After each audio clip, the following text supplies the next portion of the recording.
Gentlemen, we have about 3 minutes left, so if we could briefly and concisely answer this question from an attendee. And the question is this: given that the continuous element of the risk assessments can be less formal, how should audit functions demonstrate those various less formal activities to regulators/examiners when there is less tangible outcomes from those activities that happen throughout the year?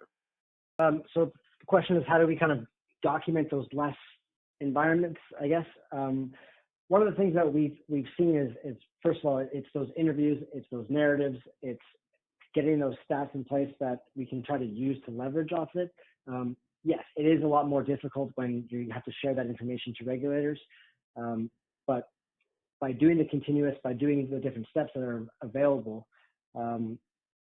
hopefully we can document it and have supporting documentation to support these areas. When we're looking at following certain regulations, you have to prove it at some point.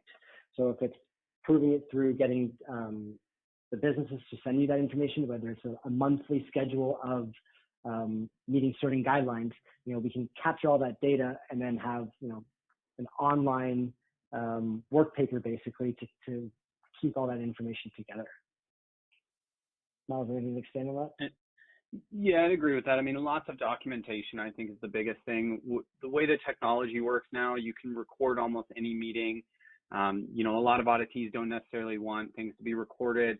You make them comfortable with that, but just lots of documentation. I spoke to this person on this day. We agreed on this.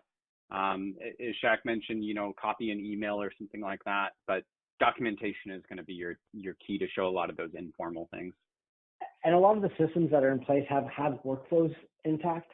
So, by sending out a self-assessment or sending out information or, a document request, there's workflow on that to say, this has been prepared and reviewed, and even multiple levels of review on that to show that, this has been reviewed and documented, that, people in place have agreed upon the information provided.